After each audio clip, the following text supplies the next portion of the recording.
Olá, estou de volta para a nossa aula 1 de Teologia Sistemática 1, vídeo 2. Bem, conforme prometi, dando continuidade aqui a uma relação de teólogos sem um aprofundamento nas biografias, porque tem outra matéria que cuida desta parte de explorar as biografias e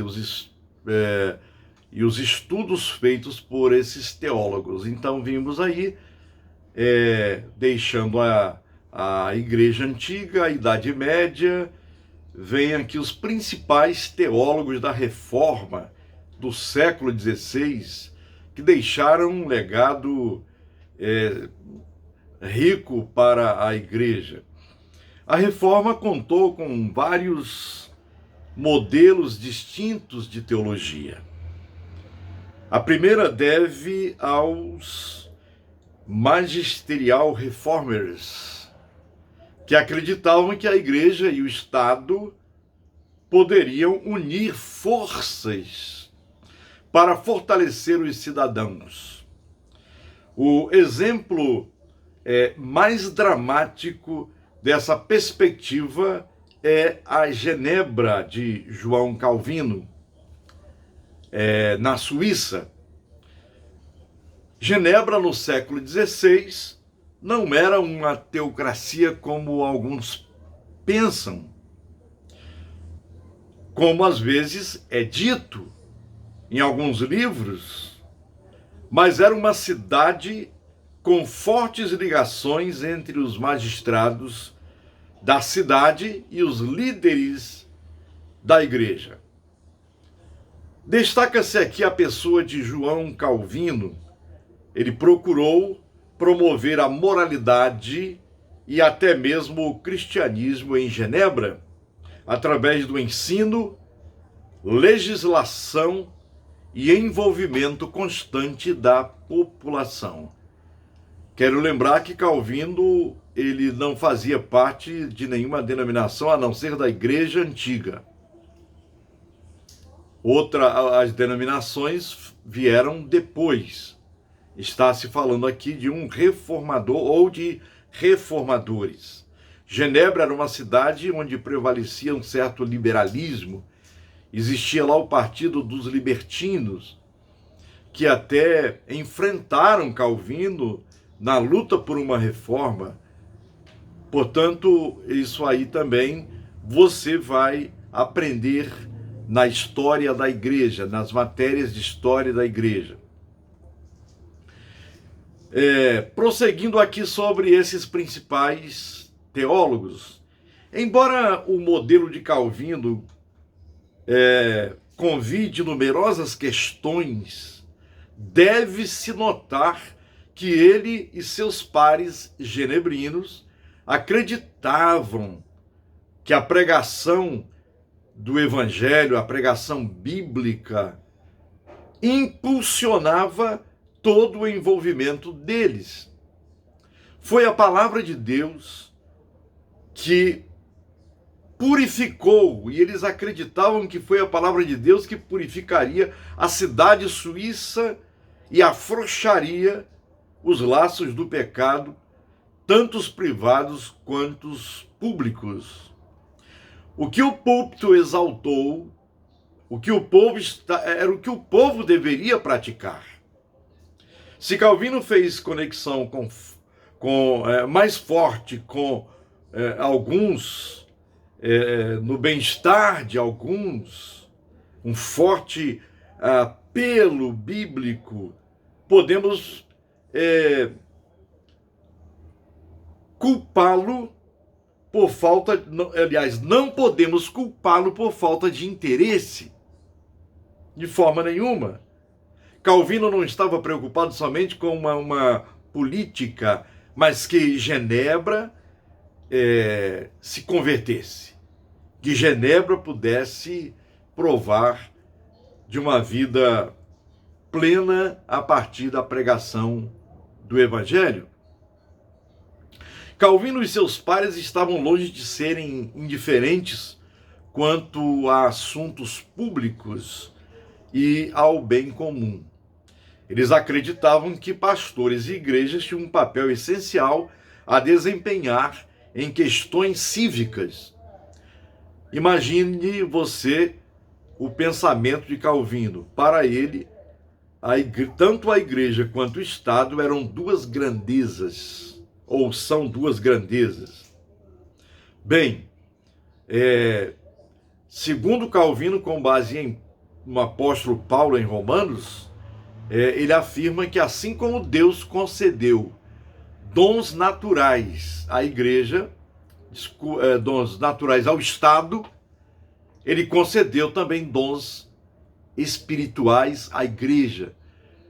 Agora há uma diferença muito grande. A igreja, segundo Calvino, prepara pessoas para liderarem o Estado e pessoas comprometidas com Deus. E também Calvino afirmava que a igreja é a voz profética dentro do Estado, denunciando o pecado, denunciando as corrupções, enfim. Calvino não separava a igreja do Estado, porém, ele considerava o Estado e a igreja como duas grandezas dadas por Deus. Muito bem.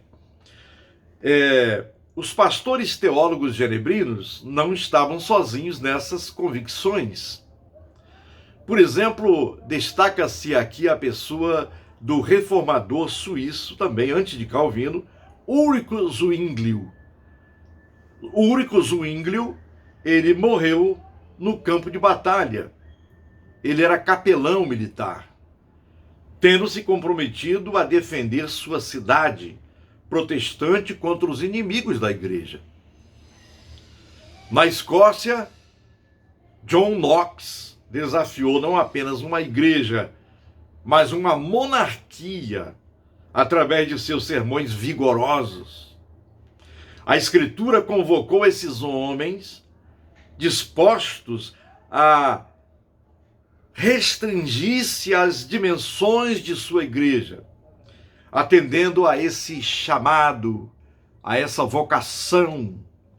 Essa perspectiva é às vezes chamada de transformacionalismo.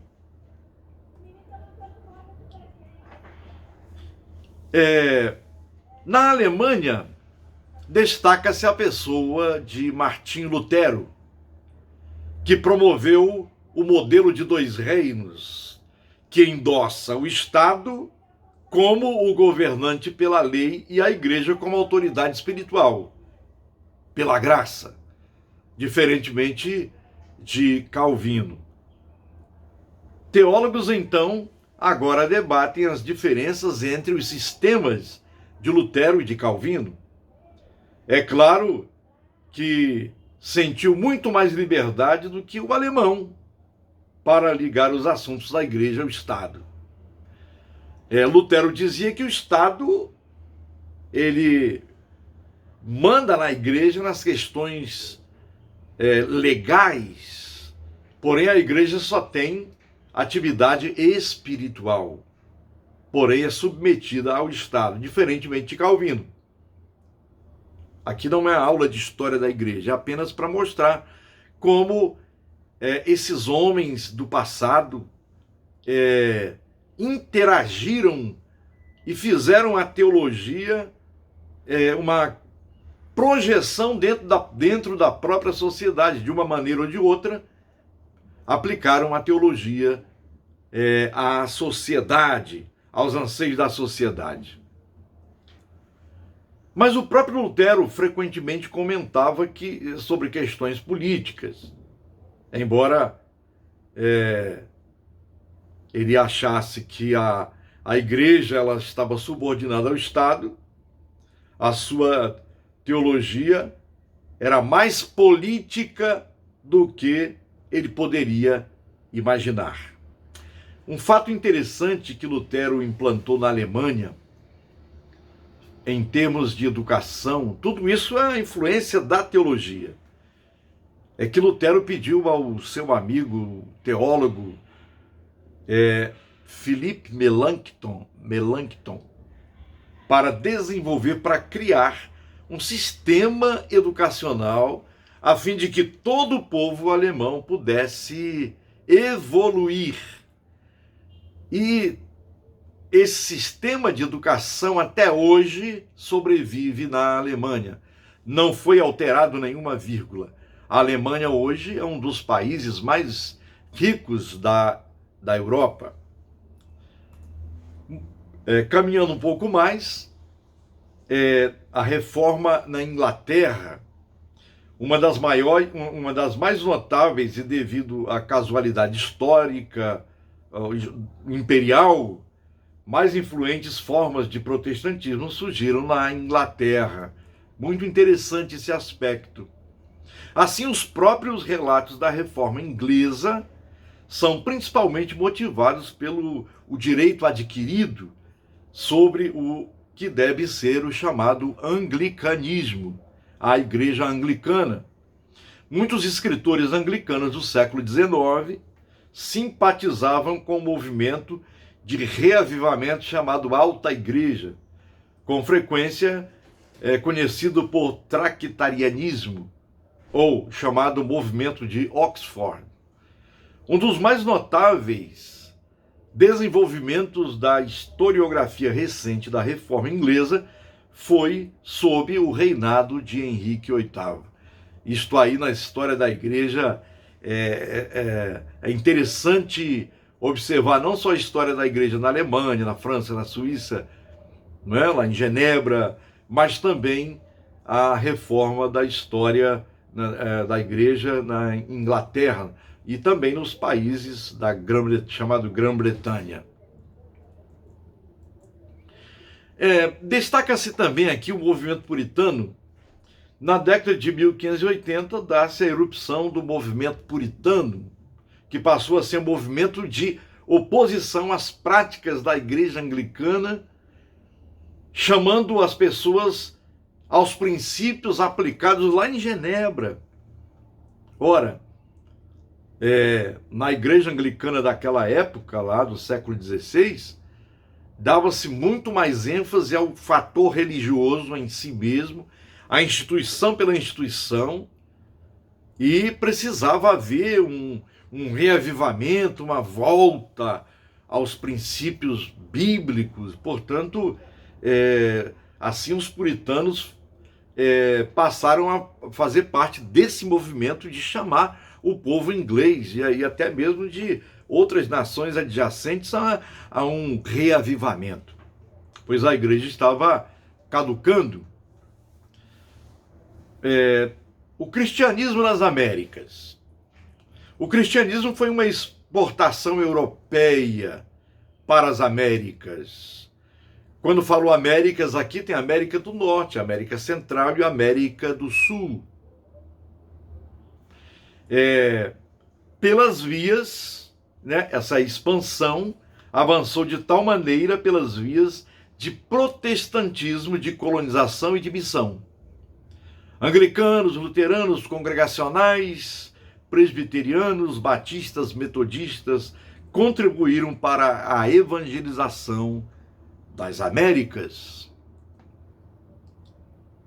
Podemos também destacar aqui o cristianismo na África. Ainda pode-se mencionar isto, né? A África, onde o crescimento do protestantismo, por exemplo, gerou muitas tensões nas sociedades africanas tradicionais, principalmente por causa do movimento de Mohammed, né?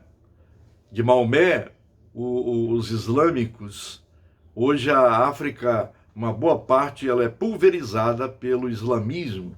Então houve e há ainda muitas questões difíceis, intestinas, que tornam, assim, tensões no dia a dia.